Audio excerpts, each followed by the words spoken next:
This is India's #1 news network, and you're watching News9. English news as it should be. Good morning, you're watching News9. I'm Karthik Malhotra. It's that big day and it's the big story unfolding in South Korea. US President Donald Trump and Chinese President Xi Jinping meet after 6 years. Is there going to be that much awaited announcement of the trade deal? Let's keep our fingers crossed. Meanwhile, the US Fed has also cut interest rates by 25 basis points. Is this going to spell finally a dash of good news for the IT stocks in India?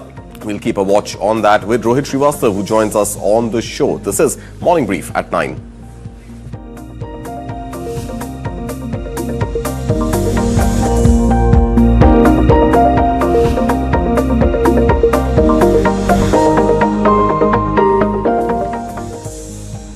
This is Morning Brief at 9. We will, of course, come into that big story that we are tracking for you with live visuals, updated visuals as they come in about that big Donald Trump-Xi Jinping meeting. But first up, all the headlines. Associate sponsor bank of Baroda के संग त्योहार की उमंग. US President Donald Trump and China's President Xi Jinping hold the first meeting since 2019 in South Korea, aim for trade truce with possible tariff rollback. And during their meeting, while Trump hails fantastic long-term relationship, Xi Jinping calls for US and China to jointly shoulder responsibility for global good.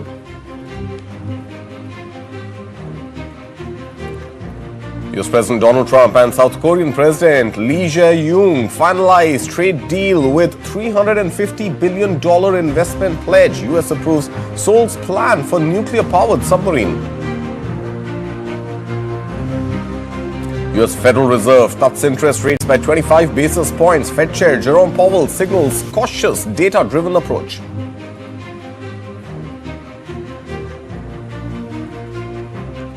Nvidia becomes the first company ever to hit a $5 trillion market cap, solidifying its position at the heart of the global AI boom. Stories from India. Commerce and Industry Minister Piyush Goyal to visit New Zealand next week to push for early conclusion of free trade pact as India-EU FTA talks also make headway with 10 chapters finalized.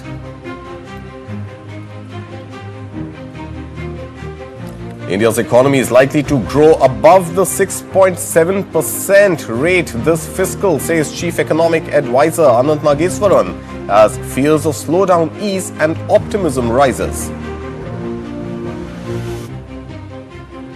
Income Tax Department extends return filing deadline for corporates and audited taxpayers to December 10th amid disruptions and industry requests. And Elon Musk's Starlink to hold demo runs in Mumbai on October 30th and 31st to meet security and technical compliance for its India launch. Associate sponsor bank of Baroda के संग त्योहार की उमंग. The big meeting between US President Donald Trump and China's President Xi Jinping is underway as we speak in South Korea, aiming to strike a truce in their months-long trade war that has shaken global markets and disrupted supply chains. Their first face-to-face meeting since 2019, when US President Donald Trump was the president in his first term in the US, has started in the city of Busan. Now, the two leaders can be seen shaking hands for a photo opportunity. Now, this was followed by sit-down meetings with Xi Jinping saying it was a great pleasure for him to meet Donald Trump again. He added that US and China, the two largest economies of the world, should be partners and friends, and that China and the United States must jointly shoulder responsibility as great powers. Let's listen in first to what Xi Jinping said. President Trump, it is a great pleasure for me as well to meet you. And it feels very warm seeing you again because it's been many years.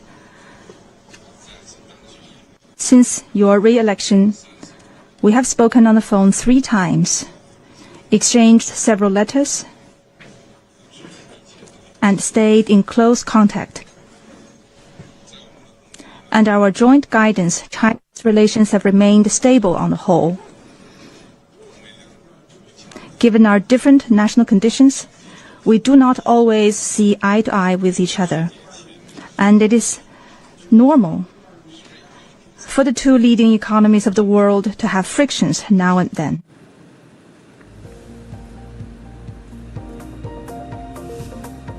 Meanwhile, Trump called his Chinese counterpart a very tough negotiator, but added that the two leaders were going to have a very successful meeting and, to quote Donald Trump, hopefully a trade deal to be announced. Let's listen in to Donald Trump. A great honor to be with a friend of mine, really for a long time now, if you think about it. The very, very distinguished and respected President of China. And we will be having some discussions. I think we've already agreed to a lot of things, and we'll agree to some more right now. But President Xi is a great leader of a great country, and I think we're going to have a fantastic relationship for a long period of time. And it's an honor to have you with us. Thank you very much. Now, there are key expectations running high from this meeting, and these include a possible rollback of U.S. tariffs, which are as high as 100% right now on Chinese goods. And these, as per Trump, are linked to fentanyl trade and fentanyl flow from China to the U.S. And also a decision on whether China will resume buying American soybean, a priority for Trump's farm state base. Now, while Chinese leader Xi Jinping is in South Korea to attend the main apex summit of the world leaders from Pacific Rim economies, Trump is leaving after a 5-day Asia tour that has included stops in Malaysia as well as Japan. Bardik Chitran Metra, PE investor, managing partner, Chrysalis Equity, joins me this morning. Bardik, good morning. To begin with, the body language, the warm handshakes, and then both the leaders of the top two global economies really trying to say that, yes, they are looking forward to something constructive coming out of this meeting. No, I think the news is that several of the parameters which will get announced today after the meeting have already been agreed between the officials of both sides around last week when the US administration actually announced that they have the semblance of a tariff framework in place. I think let's be careful. It's not a trade deal. It's more a framework. And what is likely to happen is, and which is why the markets, particularly in the US, have already factored in some kind of what you also call and what I would call is nothing more than a trade truce will be formally announced today. So again, fingers crossed, there will be substantive announcements, but nothing way out of the ordinary based on guidance already provided by the US administration officials last week when they announced that a tariff framework was already in place or had been agreed upon between both parties. All right. So let's try and see what are some of those friction points and try and address them one by one and really get your view on which of these do you think are likely to be solved. So first up, the rollback on the 100% tariff on China. Do you expect that even this trade truce, it may not really be a trade deal, so to speak, but even if this trade truce were to be announced today, is there going to be a substantial rollback on the 100% tariff on China? So I think there are two important dates which are upcoming. November 8th is when the China export controls on rare earth minerals comes into place. And November 10th when the 100% retaliatory tariff from the US based on the rare earth mineral exports comes into place. With these two in mind, you have to note that the Chinese, unlike a lot of other countries, have been very quick to impose retaliatory tariffs whenever they see tariff action from the US. There will be a cooling down of temperature. I think there's a quite higher expectation that the export control of China on the rare earths may get postponed, right, and not get implemented on November 8th. Right. In return for the Americans also postponing or abandoning their plan to impose 100% additional tariff. So that is one very important point which will signal a truce. And as I've mentioned, this has already been hinted at by the American officials, and the markets seem to have priced that both these actions will be a set of bilateral climb down, which is likely to be announced at the end of today. All right. And China's leverage, of course, understandably, is this rare earth minerals and the precious magnets which go into industry. But there's also some leverage that US has, and that is by way of those high-end GPU chips produced mostly by Nvidia, which have also been under the export to China control list for the US. So do you think China will be able to exploit its leverage of rare earth minerals in exchange for those high-end GPU chips? So that, I think, is highly unlikely, because right now, Nvidia, for example, is allowed to sell its old H series chips, but their Blackwell chip is not being allowed to be sold in China. If you look at the best estimates the US has, I think in terms of compute power and data center availability, the US has nearly a 30x advantage over China today, which China is making up by actually deploying more efficient LLMs. Now, if tomorrow China has access to the Blackwell chip, and the Blackwell chips are actually 8 times faster than the H200 series, which the Chinese have access to, that lead in compute may be down to only 3 to 4x. And I find it highly unlikely that the Americans will agree to a deal where China will have unlimited access to Blackwell chips. So let's see. I don't think this is in the annual to be announced today. Maybe there will be some sort of an announcement that this will get worked on in subsequent meetings, but a blanket removal of the ban on the Blackwell chips from Nvidia to China is highly unlikely today. All right. And what does this sort of trade truce between India and between US and China really mean for India? Is there some sort of a correlation that India can draw? Is there something which could lead to a cause and effect sort of a relationship with China and US agreeing to become stronger trade partners? What does this mean for India?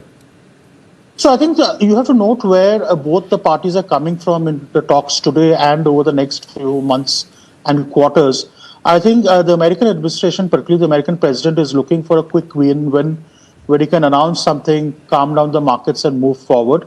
Whereas the Chinese government is coming from a far more calculated strategic position of building more strength. I think it's important to note that China is in the middle of its 15th five-year planning session, and the fourth plenum actually announced a roadmap for that, where they announced that national technology sovereignty or self-reliance, their own version of Atmanirbharta, is their priority in the technology domain of the next 5 years. So I think this will always remain a source of friction between US and China, and this is not going to get solved by one meeting or a new administration coming in, if it does come in 2-3 years. So that presents an opportunity for India to do two things. One is to have a more deeper relationship with the US, particularly when it comes to trade, particularly when it comes to technology transfer and technology sharing. And it also presents the opportunity for India to have what I would say opportunistic partnership with China on areas where there can be collaboration, while holding China at arm's length on several other issues, because the frictions between India and China are not only related with trade, but with other issues of border security and national security, which are not going to get solved. So I think for us, I think the fact that there will be a trade truce means that the US administration will now move to other trade deals, which means the likelihood of an India trade deal announcement over the next 3-4 months increases. And I think the Indians should take the opportunity of using this window of opportunity to try to finalize a more definitive bilateral trade agreement with the US, which will only be beneficial to India.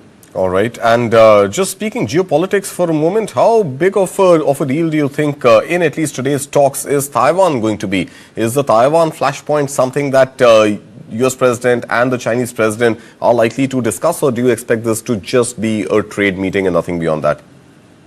See, it's unlikely that either the Taiwan flashpoint or even the Russia-Ukraine war or the Chinese buying Russian oil will be discussed substantively today. Okay. Again, if you look at from the point of view of the Americans, they want to announce a quick win.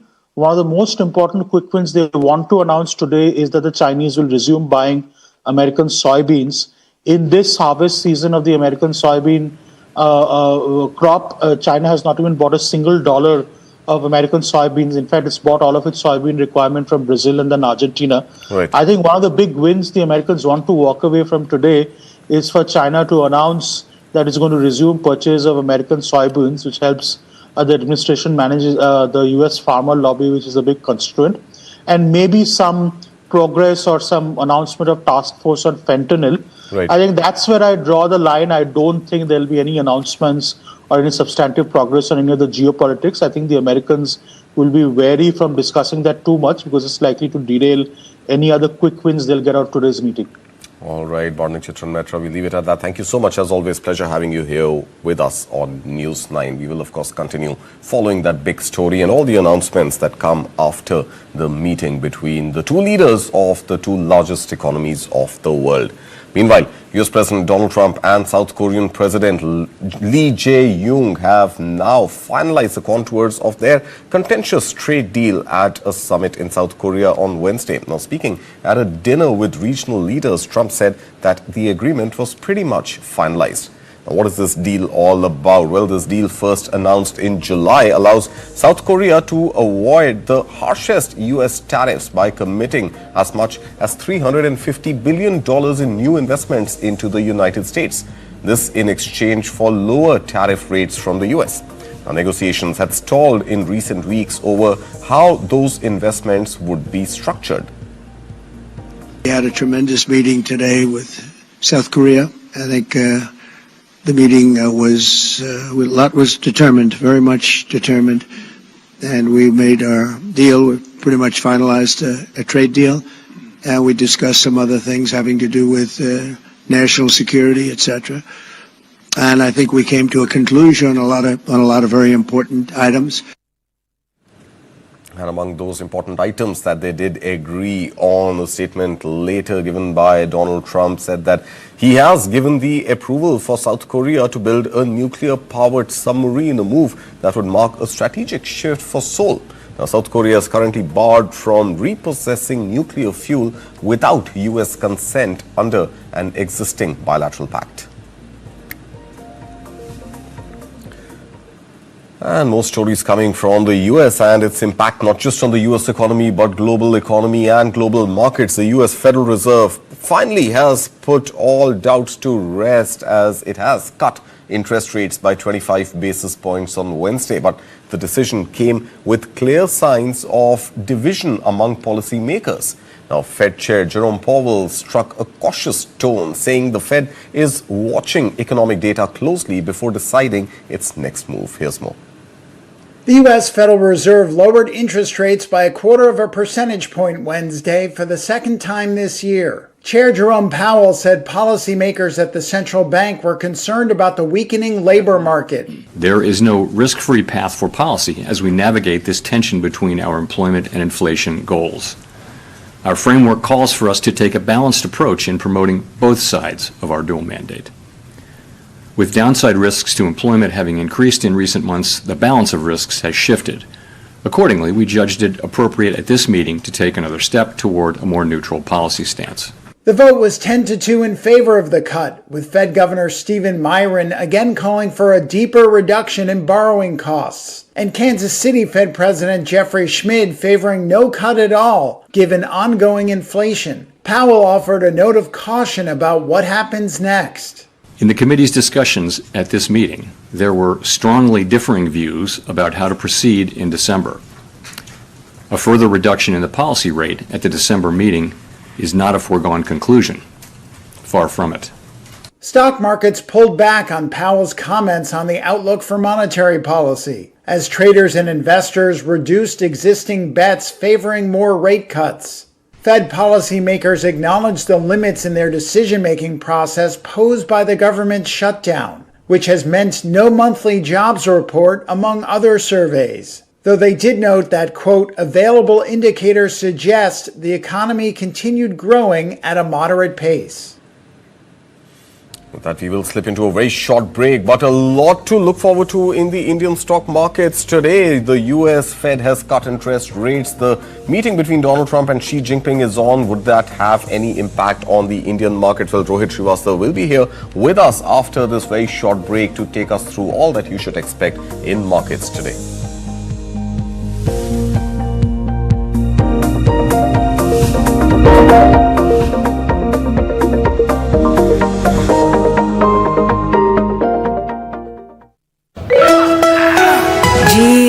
आपने Bharat connect का नाम सुना है? शादी वादी करा है क्या? शादी नहीं, वो 5 लाख एजेंट्स की मदद से बिल पेमेंट्स पॉसिबल बनाते हैं। ओ, जैसे अभी किया। ओ, शाबाश।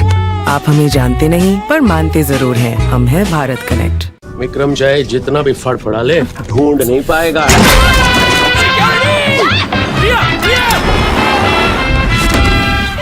प्रिया, कैसा लगा मेरा स्टंट? एक हिंट तो देते। हिंट। बड़े आराम से।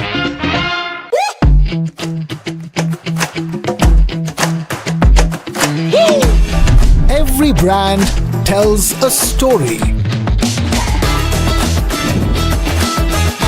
And they are the storytellers. The Sutradhars. They present a brand with band, baja and barat to you. They are the Brandwalas. Look, this investment Guru's tips will double your money. Just claim the offer. Double your money from any random group. Pay attention. Promising double returns, they'll lure you in tight. Unverified groups will send fake tips overnight, emptying your pockets before you can fight. Well said, well said, well said. SEBI and NSE advise, consult only SEBI registered advisors and make payments only to verified accounts or UPI IDs. An investor awareness initiative by SEBI and NSE.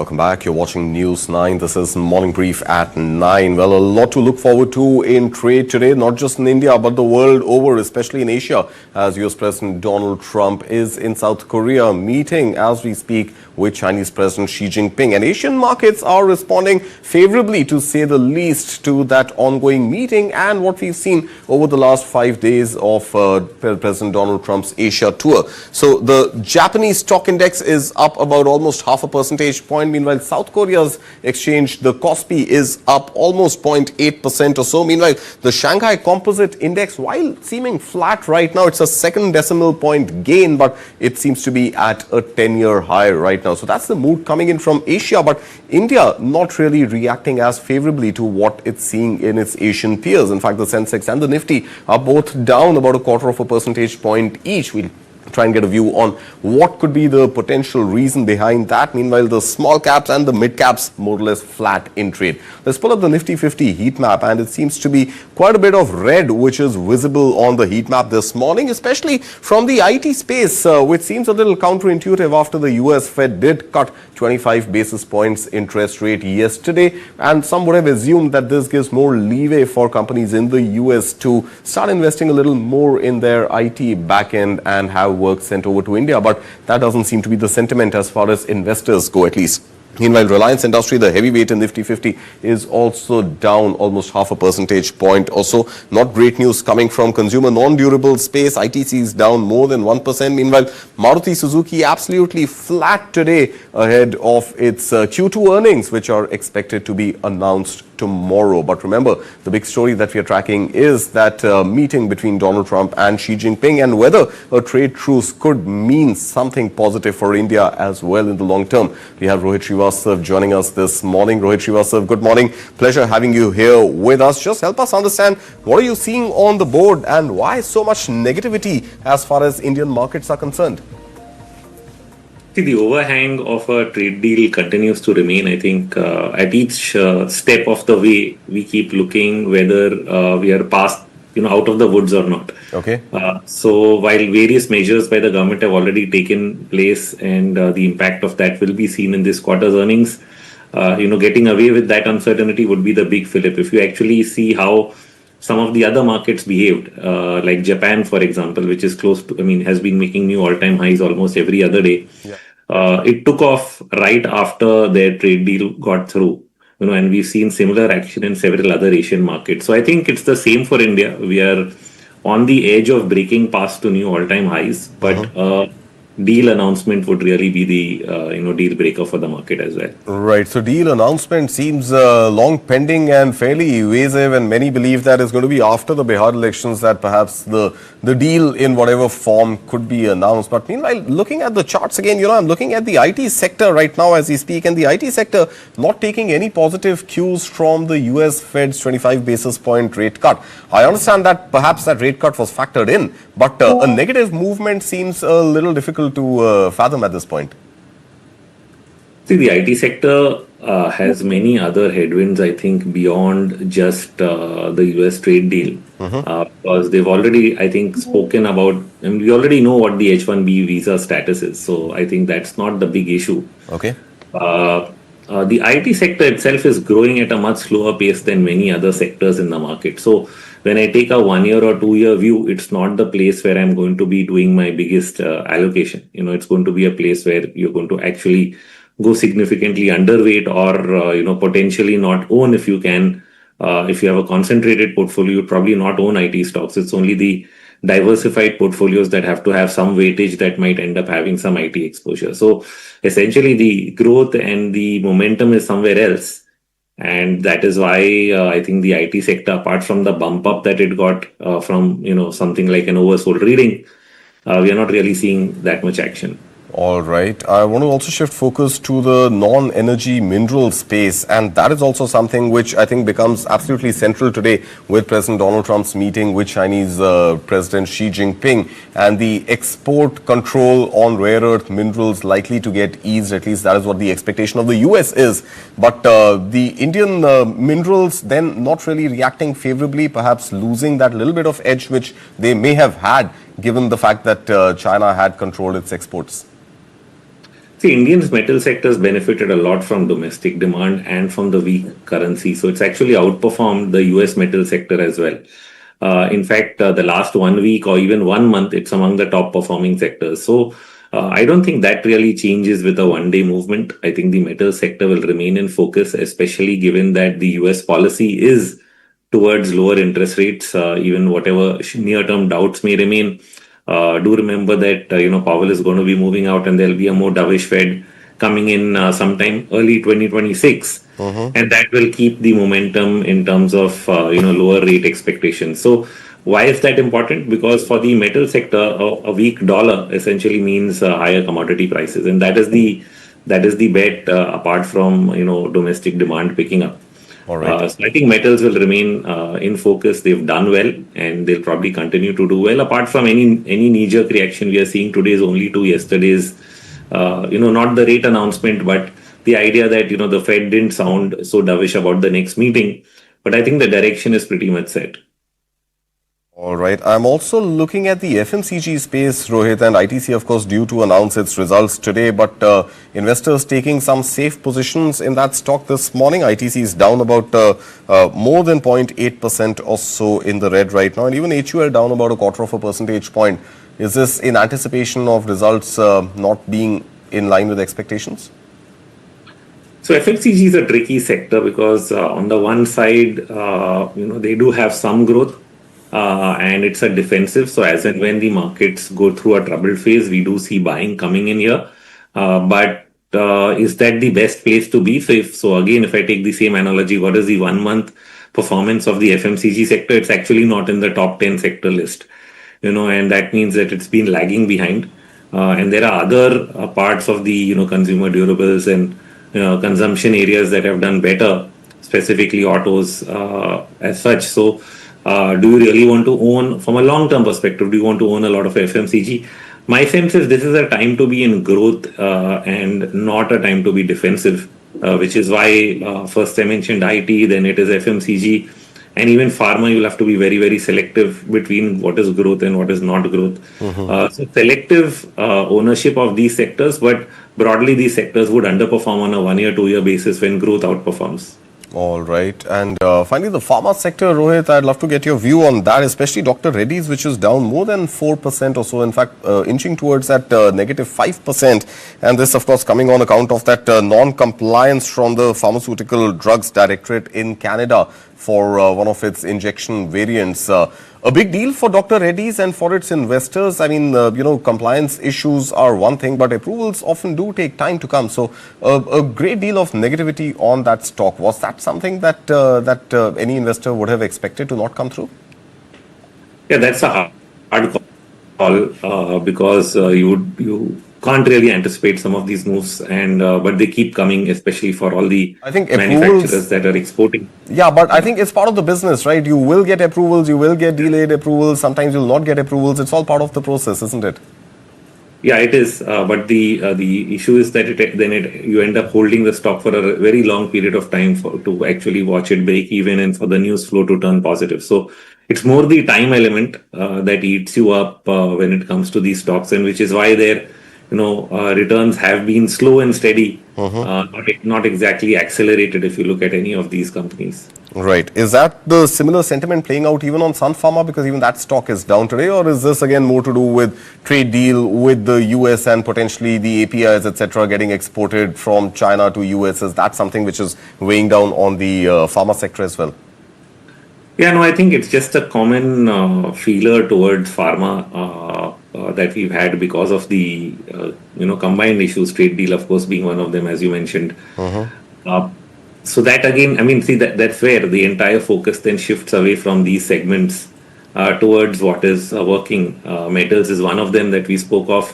And if we just look at where the performance has been over the last 1 month, it's been in even the banking space, it's been in PSU banks, it's been in mid and small caps that have recently again picked up momentum. So these are the segments that are doing well, individual stocks, certain sectors, and we need to continue to keep our focus there and not go too much into the defensive space. All right. And finally, I want to just pivot away from the Indian markets for a moment, Rohit, and get your view on this sort of, narrative which has been building over the last few months, that it might be a good time to allocate a little bit of your corpus towards US equities, US stocks. And we've seen the kind of rally in the Magnificent Seven. In fact, yesterday, Nvidia became the first company ever to breach that $5 trillion valuation. So for those who have not yet dabbled into US markets, is it too late already? Have they missed the bus, or do you think there is more growth to come by way of all that we are seeing, President Donald Trump do, and this wave of AI, which is unlikely to ebb out anytime soon?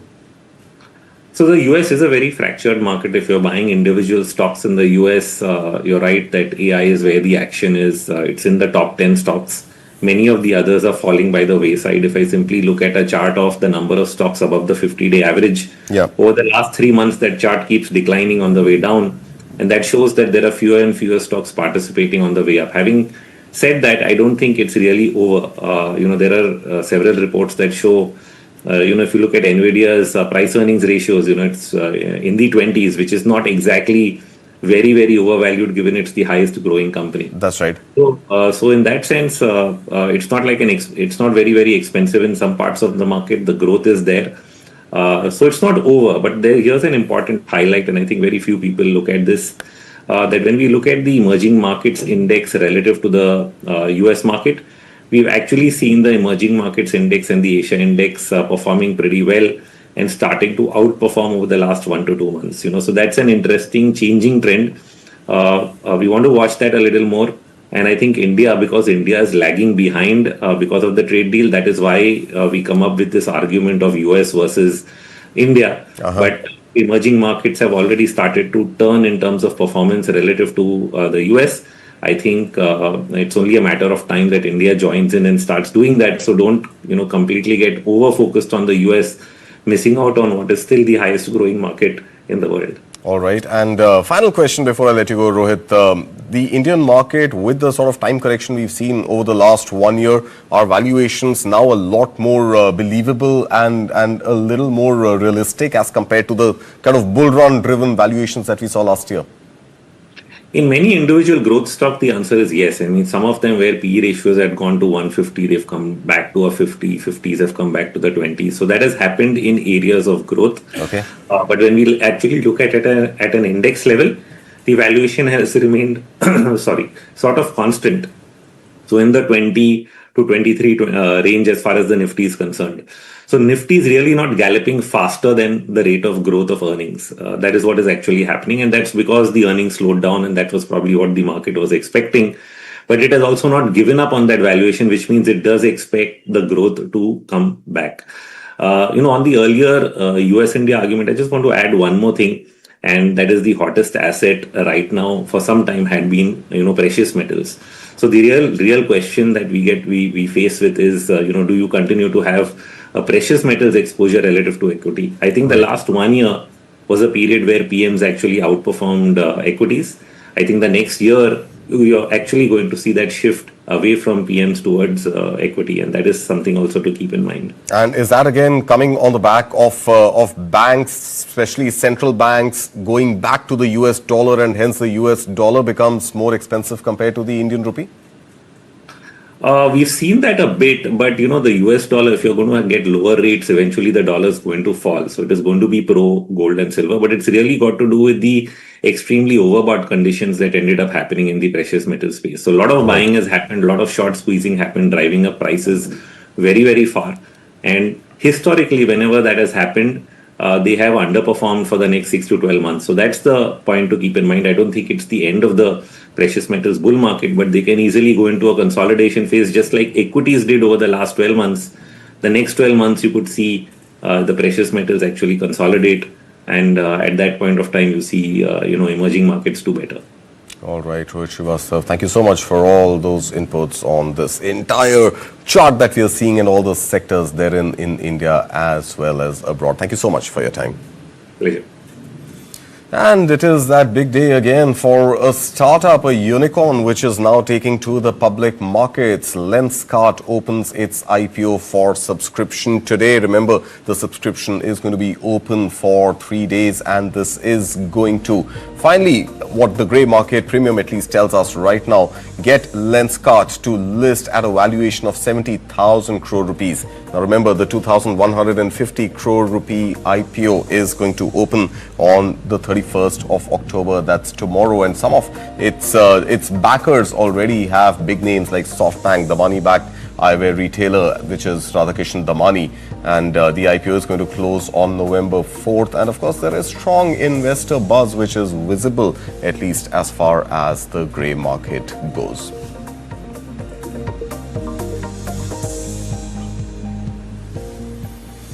And Nvidia has rewritten market history yet again. Now on Wednesday, the chipmaker became the first company ever to reach a valuation of $5 trillion. And this was fueled by an explosive rally that has put it firmly at the center of the global AI boom. Now, once known mainly for gaming chips, Nvidia is now the backbone of artificial intelligence worldwide, a shift that has turned CEO Jensen Huang into a Silicon Valley powerhouse and made Nvidia's technology a key battleground in the US-China tech rivalry.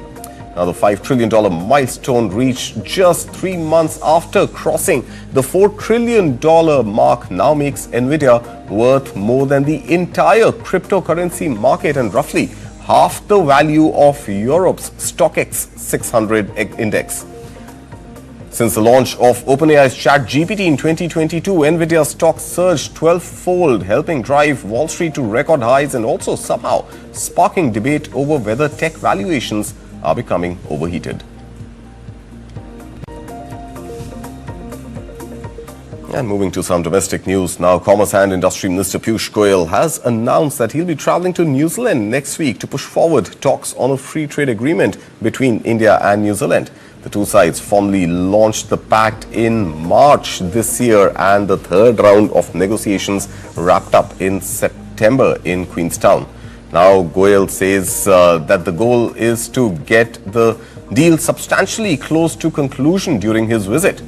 India's trade with New Zealand has already been on the rise, with bilateral merchandise trade touching $1.3 billion in 2024-25, marking a 49% jump over the previous year.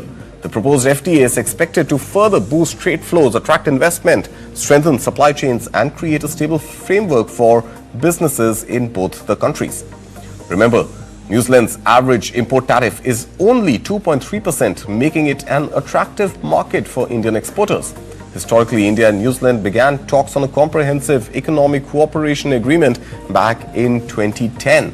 But after 9 rounds, the discussions hit a pause in 2015. Ahead of his visit, Goyal also held a virtual meeting with New Zealand counterpart Todd McClay, where both sides reaffirmed their commitment to a mutually beneficial forward-looking trade framework. And in the broader context, Goyal also revealed that India and the EU have concluded negotiations on 10 out of the 20 chapters of their own FTA, with another 4 to 5 chapters settled in principle. Listen in. I was to summarize the engagements. First, we have made significant progress in this 3-day discussion between EU Trade Commissioner Maroš Srković and his team and our team on several areas. We have agreed to close 10 out of 20 chapters. And moving on to some news coming from the Income Tax Department. Relief for companies and firms rushing to meet their income tax deadlines, because the Income Tax Department has now extended the due date for tax returns for assessment year 2025-26 to December 10th. The extension applies to corporations and taxpayers whose accounts need to be audited, such as companies, partnerships and proprietorship firms. Normally, their deadline would have been October 31st. The Central Board of Direct Taxes, or CBDT, in its statement said the move aims to ease compliance for businesses. The department has also extended the deadline for filing audited reports by November 10th, giving taxpayers some additional time. Now, these extensions come after industry bodies requested relief, citing floods and natural calamities in several parts of the country that disrupted business and professional activity. Earlier, the government had already extended the audit report deadline once from September 30th to October 31st, and now it has been pushed further to November 10th.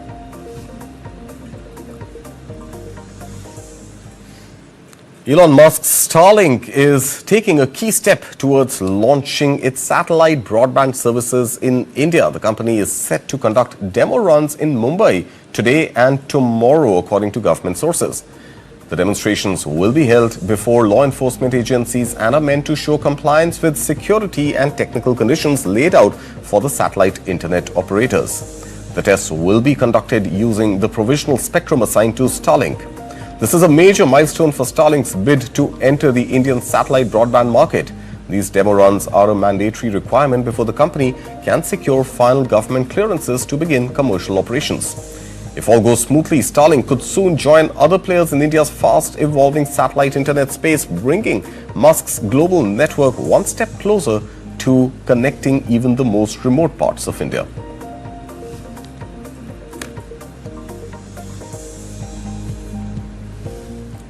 Time for a short break, but before that, some other global stories that we are tracking for you. US President Donald Trump says he's directed the Pentagon to restart nuclear weapons testing on par with China and Russia just minutes before opening high-stakes talks with Chinese counterpart Xi Jinping. US economy flies blind as key indicators like GDP, jobs and inflation data remain frozen due to government shutdown, leaving policymakers concerned and businesses without guidance.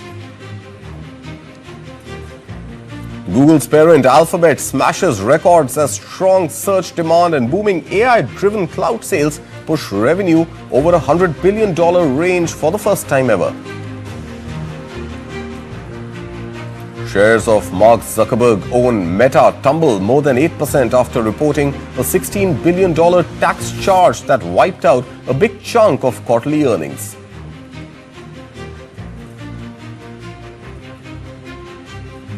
Boeing struggles deepen with its 17th straight quarterly loss as the jetmaker battles mounting expenses tied to certification delays of its flagship 777X aircraft.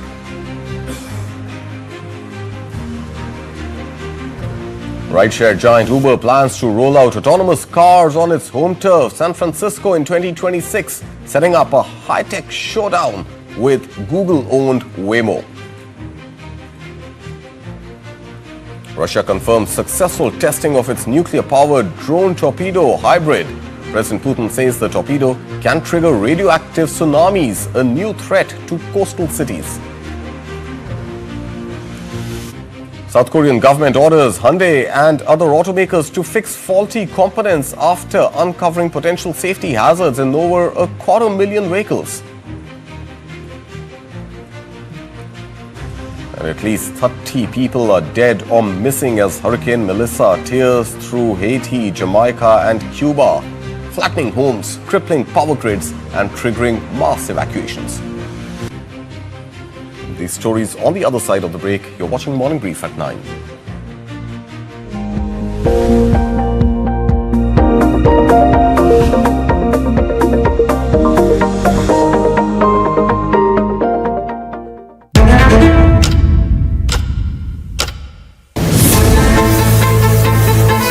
Being a chef, it's my priority to deliver taste in a plate with good presentation, unique innovation.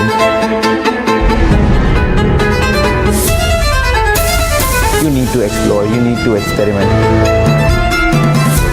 You observe the people, make them happy, make them feel happy, and in the end you are smiling. That's the most important thing.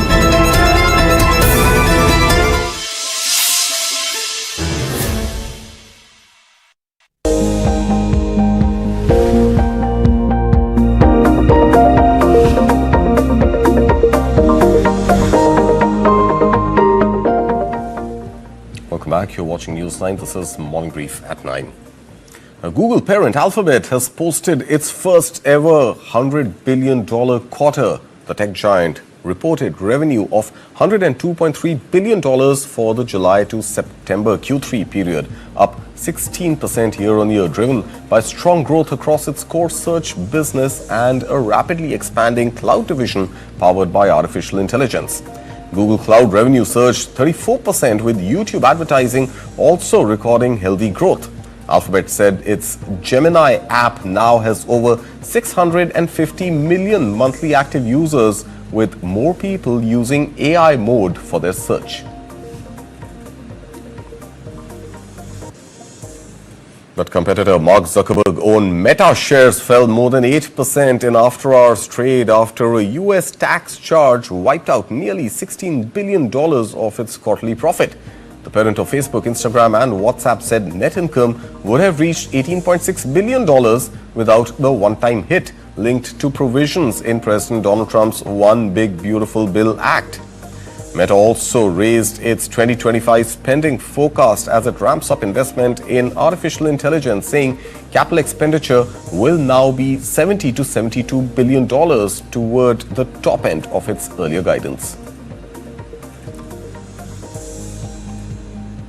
And more stories from corporate America. American plane maker Boeing has reported a $5.4 billion loss for the third quarter sequentially, marking its overall 17th straight quarterly loss as delays and added costs on its 777X jet program weighed heavily on results. Now, on the bright spot, Boeing has reclaimed the lead in global aircraft orders for 2025, boosted by intense lobbying efforts from the Trump administration. Boeing reported a charge of nearly $5 billion related to delays in its 777X jet program on Wednesday. Despite progress on the 737 MAX, the plane maker continues to face setbacks with its 777X program. It said the first delivery of the model has been pushed to early 2027. The aircraft was originally marked for delivery 5 years ago. Last month, CEO Kelly Ortberg said the company was behind schedule in certifying the jet, adding that a mountain of work needed to be done. Boeing cautiously ramped up monthly output of its 737 MAX this year. Earlier this month, the company received long-awaited approval from US regulators to increase 737 MAX production to 42 jets per month. It eased a cap of 38 that had been in place since last year. That cap was imposed following a mid-air panel blowout on a nearly new aircraft. Deliveries are closely watched by Wall Street, as plane makers often receive the bulk of their payments upon handing over the jets to customers, making deliveries a key indicator of revenue and cash flow.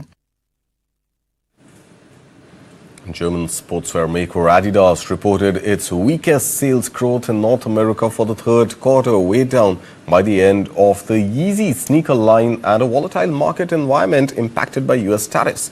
The German sportswear major continues to face challenges in key market, the US, that once drove a large share of its growth. Take a look.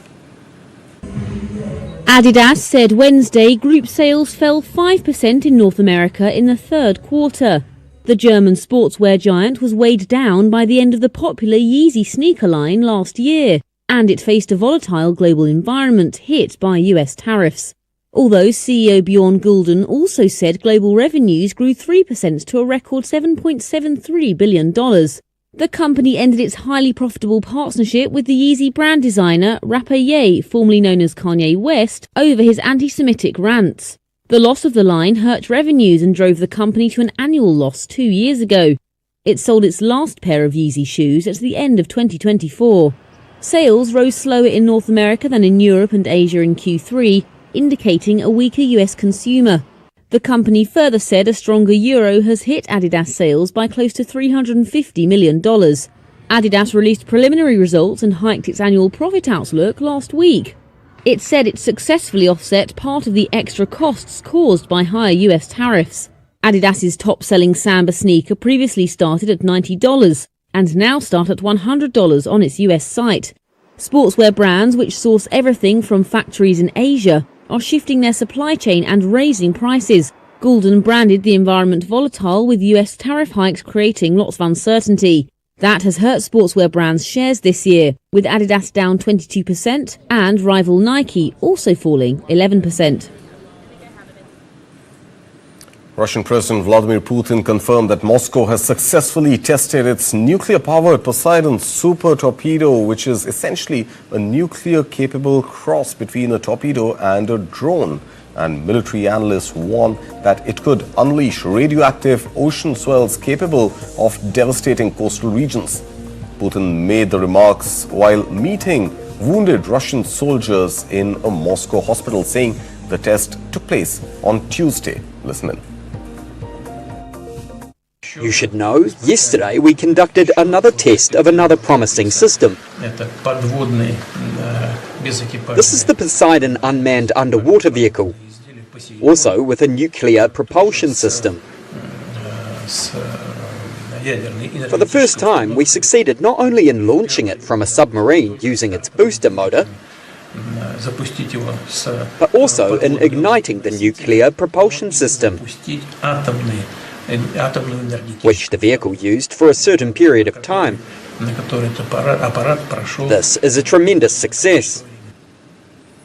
And UK Prime Minister Keir Starmer declined to repeat his pledge of no tax hikes for working class ahead of next month's budget, saying new forecasts show the economy in a worse state than expected. Listen in.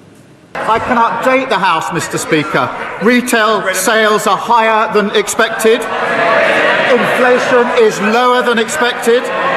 Growth has been upgraded this year. And, Mr. Speaker, the UK stock market is at an all-time high. The budget is on the 26th of November, and we will lay out our plans.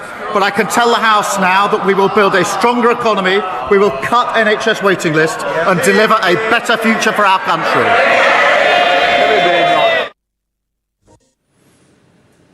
And let's quickly cut across before we end to the latest visuals coming from South Korea. We're showing you visuals of Donald Trump and Xi Jinping leaving the negotiations building after shaking hands.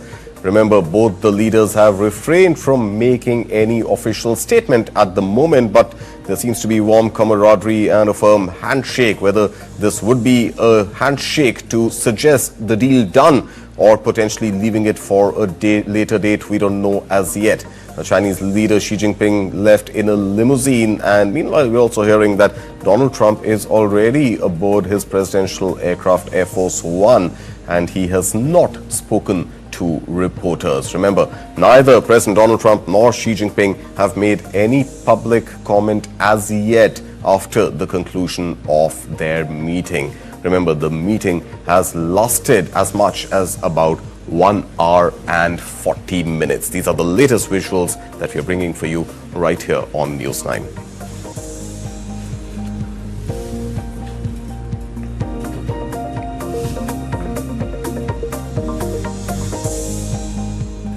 And with that, we come to an end of this edition of Morning Brief at 9. Thank you so much for watching, but news continues right here on News9, so stay tuned.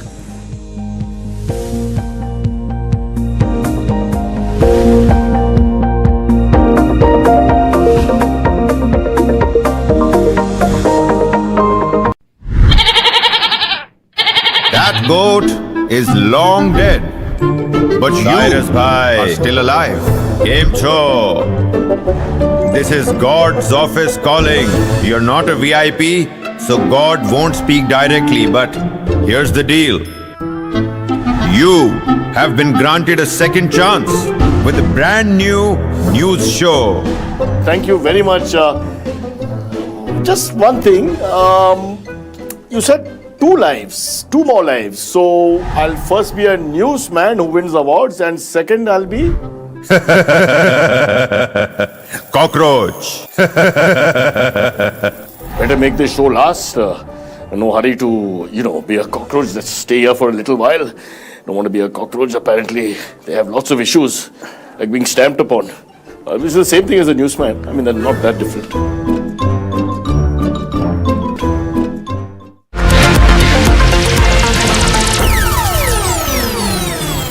What is to the nines? In literal terms, it's perfection. But to us, it's not just a phrase, it's an attitude. One that starts at your desk and sends a statement to the world. To the nines is about taking charge. It's a way of life where every scene, every fold, is crafted with excellence. It's timeless elegance and uncompromising quality made for the corner office. It's the ideas that inspire redefining order and elevating the tabletop. To the nines, for the leaders of today and the visionaries of tomorrow.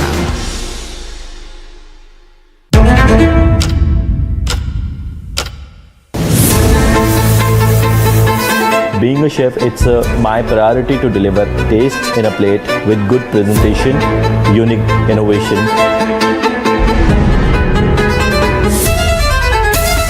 You need to explore, you need to experiment.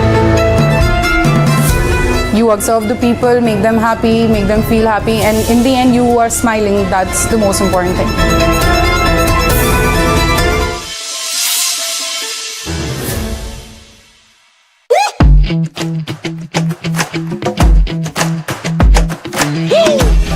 Every brand tells a story.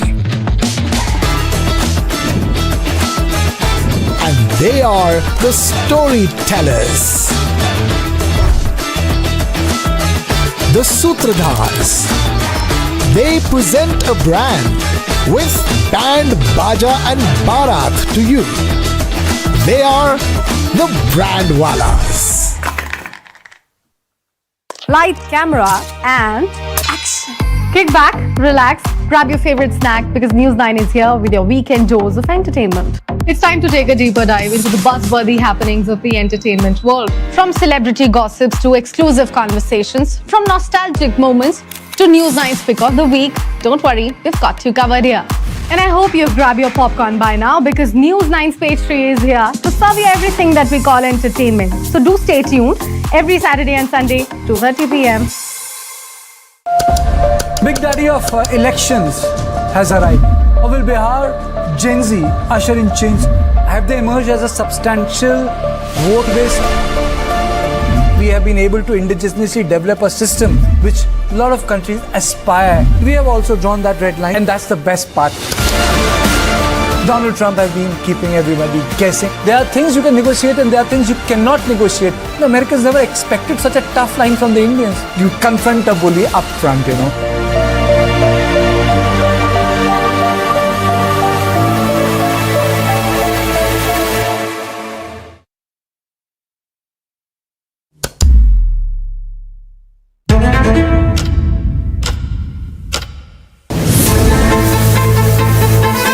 Being a chef, it's my priority to deliver taste in a plate with good presentation, unique innovation.